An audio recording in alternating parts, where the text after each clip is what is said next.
Hello दोस्तों, मेरा नाम चंद्रशेखर है और आज के वीडियो में हम बात करेंगे यूरोप में पढ़ने के क्या एडवांटेजेस हैं। हम फोकस करने वाले हैं यूरोप में शेंगेन जोन कंट्रीज पे। देखिए, मैं खुद यूएस में रहा, यूके में रहा और यूरोप में रहा। मैंने अपनी पढ़ाई और ट्रेनिंग यूएस में प्राप्त की, यूके में प्राप्त की और यूरोप में हंगरी में प्राप्त की। पिछले 10 सालों में मैं करीब 30 देशों की यात्रा कर चुका हूँ। और ये जो वीडियो है, इसमें जो मैं आपको बता रहा हूँ advantages of studying in Europe, इस बारे में मैं पर्सनली कन्विंस्ड भी हूँ। मुझे खुद पर्सनली ये दिखता है कि यूरोप में पढ़ने के कई ऐसे एडवांटेजेस हैं जो शायद ऑस्ट्रेलिया में या कनाडा में या यूके में या यूएस में या न्यूजीलैंड में पढ़ने से आपको नहीं मिलेंगे। मैं आपसे रिक्वेस्ट करूंगा कि इस वीडियो को ध्यान से देखें और हमारे यूट्यूब चैनल को सब्सक्राइब कर लें, क्योंकि हमारे यूट्यूब चैनल पे बहुत यूजफुल जानकारी है आपके लिए। ये जानकारी वीजास के बारे में है, स्कॉलरशिप्स के बारे में है, इमिग्रेशन के बारे में है। इस वीडियो में हम बात करेंगे यूरोप में फीस कितनी है, स्कॉलरशिप कितनी है, आप पार्ट टाइम जॉब कितना कर सकते हैं यूरोप में, आप पढ़ाई खत्म करने के बाद पोस्ट स्टडी वर्क परमिट आपको कैसे मिलेगा। हम बात करेंगे पीआर के क्या चांसेस हैं। हम ये भी बात करेंगे क्योंकि मुझसे बहुत सारे स्टूडेंट्स ये पूछते हैं, क्योंकि उनका मन कनाडा या ऑस्ट्रेलिया पे अटका हुआ है। वो मुझसे पूछते हैं कि क्या हम यूरोप में पढ़ने के बाद कनाडा या ऑस्ट्रेलिया मूव हो सकते हैं। मैं इस भी सवाल का जवाब दूंगा।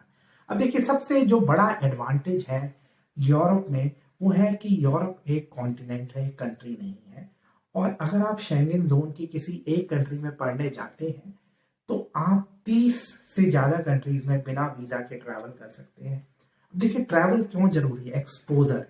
देखिए, आप ट्रैवल से बहुत कुछ सीखते हैं। मैंने बहुत कुछ सीखा ट्रैवल से, इसलिए मैं रिकमेंड करूंगा कि यूरोप में जो सबसे बड़ा फायदा है वो है कि आपको एक्सपोजर मिलता है। जैसे स्टूडेंट अगर सपोज करिए कि जर्मनी जा रहे हैं पढ़ने के लिए, तो वो फ्रांस ट्रैवल कर सकते हैं, इटली ट्रैवल कर सकते हैं, इटली में रोम ट्रैवल कर सकते हैं और इटली का इतिहास, ग्रीस ट्रैवल कर सकते हैं। तो ये एडवांटेजेस हैं यूरोप में यूरोप में पढ़ने की। कनेक्टिविटी बहुत अच्छी है, ट्यूशन फी बहुत कम है यूरोप में। इनफैक्ट बहुत सारी ऐसी यूनिवर्सिटीज हैं और कोर्सेज हैं जहाँ पे आपको साल की 2 लाख रुपए सिर्फ फीस देनी है। और जर्मनी में कुछ एक ऐसी यूनिवर्सिटीज हैं जहाँ पे आप ऑलमोस्ट फ्री ऑफ कॉस्ट पढ़ सकते हैं। हाँ, आपको लिविंग, अपना रहने का, खाने पीने का खर्चा देना पड़ेगा, लेकिन जर्मनी में बहुत सारे ऐसे इंग्लिश लैंग्वेज टॉट प्रोग्राम्स हैं जहाँ पर आपको ट्यूशन फी नहीं देनी होती है, आपको सिर्फ सेमेस्टर कंट्रीब्यूशन देना होता है। तो अगर हम कॉस्ट की बात करें, यूरोप में जो पढ़ाई की कॉस्ट है वो कनाडा, ऑस्ट्रेलिया, यूके, न्यूजीलैंड से कई गुना कम है। जबकि यूरोप में बहुत नामी गिरामी यूनिवर्सिटीज हैं जो रिकॉग्नाइज्ड हैं वर्ल्ड वाइड। तो ये सबसे बड़ा फायदा है, लो ट्यूशन फी। इनफैक्ट यूरोप में बहुत सारी स्कॉलरशिप्स भी हैं। ये जो स्कॉलरशिप्स हैं ये वहाँ की सरकारें देती हैं। फॉर एग्जांपल जर्मनी में जो स्कॉलरशिप है वो डार्ट की, अगर आप वेबसाइट पर जाएं, DAAD। ऐसे ही हंगेरियन गवर्नमेंट की स्कॉलरशिप हैं जो अभी अनाउंस हुई है और जिसकी डेडलाइन 15 जनवरी है। इसके अलावा फ्रांस में स्कॉलरशिप हैं, स्विट्जरलैंड में है, पोलैंड में स्कॉलरशिप हैं, चेक रिपब्लिक में। अगर आप चेक एम्बेसी की वेबसाइट पर जाएंगे, चेक एम्बेसी इन इंडिया, तो आप वो स्कॉलरशिप्स देख पाएंगे। तो स्कॉलरशिप बहुत बड़ा एडवांटेज है, खासकर ऐसे बच्चों के लिए जो ब्राइट हैं और जो अफोर्ड नहीं कर सकते हैं विदेश में पढ़ना। उनके लिए यूरोप में फंडिंग अपॉर्चुनिटीज बहुत ज़्यादा मौजूद है। अब एक और चीज़ है, यूरोप में लिविंग कॉस्ट कम है। फॉर एग्जांपल कई ऐसी कंट्रीज हैं जहाँ पे आप महीने का 25-30 हज़ार में रह सकते हैं, जबकि कनाडा या ऑस्ट्रेलिया में कॉस्ट दुगनी है।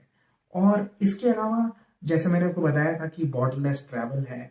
एक और एडवांटेज है कि सपोज करिए आप चेक रिपब्लिक में पढ़ रहे हैं, तो आप 1 या 2 सेमेस्टर स्वीडन में या जर्मनी में या फ्रांस में बिता सकते हैं। इरास्मस एक्सचेंज एक चीज होती है। तो सपोज करिए आप अपनी बैचलर्स डिग्री के लिए प्राग जाते हैं, जो चेक रिपब्लिक की राजधानी है, तो आप 2 सेमेस्टर बर्लिन में बिता सकते हैं जब आप अपनी बैचलर्स डिग्री कर रहे हैं। ये एडवांटेज है। मैं जैसे जब हंगरी में पढ़ रहा था तो मेरे साथ के बहुत सारे ऐसे स्टूडेंट्स थे जो 1 सेमेस्टर या 2 सेमेस्टर्स के लिए ग्रीस गए, या फिर बर्लिन गए या फ्रांस गए, ये बहुत सारे एडवांटेजेस हैं यूरोप में पढ़ने के। अब अगर हम बात करते हैं पार्ट टाइम वर्क की, देखिए आमतौर पे इंटरनेशनल स्टूडेंट 20 घंटे काम कर सकते हैं, जर्मनी में 20 घंटे आप काम कर सकते हैं।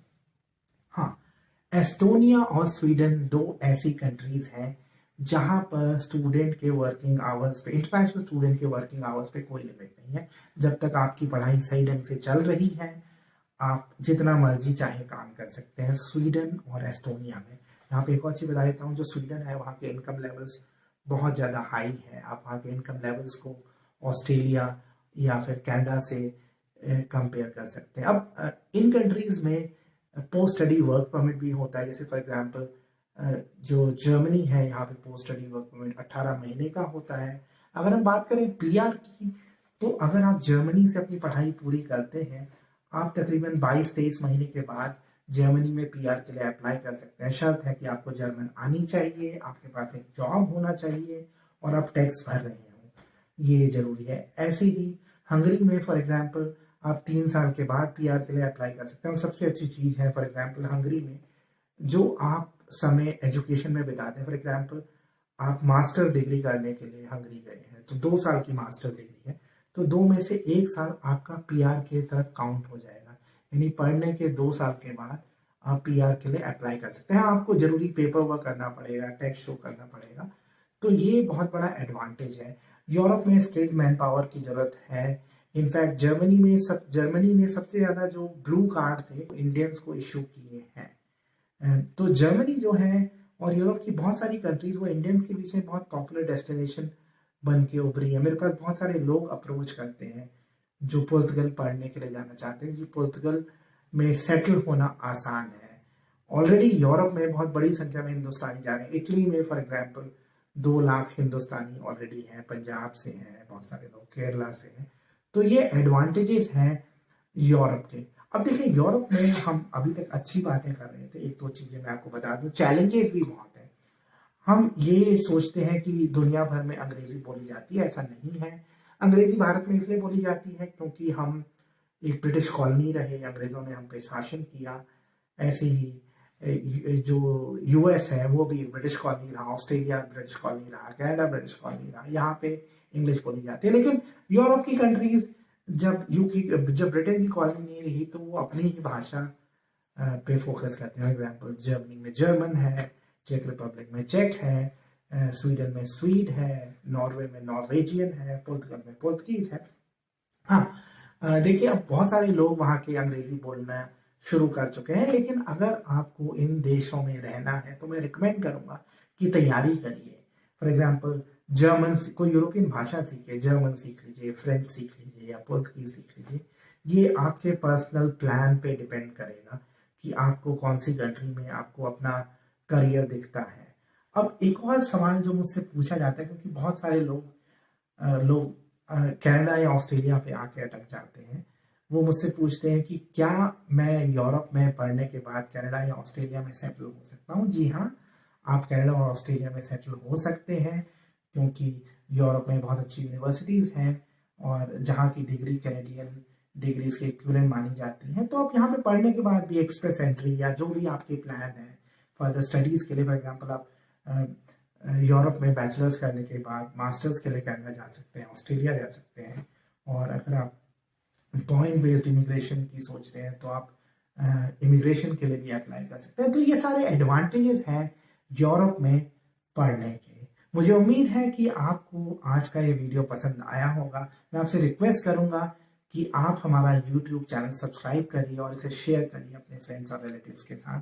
आप स्क्रीन पे हमारा नंबर देख रहे हैं, आपके अगर कोई सवाल है तो व्हाट्सएप मैसेज ड्रॉप करिए, हमारी वेबसाइट को विजिट करिए, और हम इंस्टाग्राम और फेसबुक पे भी मौजूद हैं, उस पेज के साथ भी जुड़िए।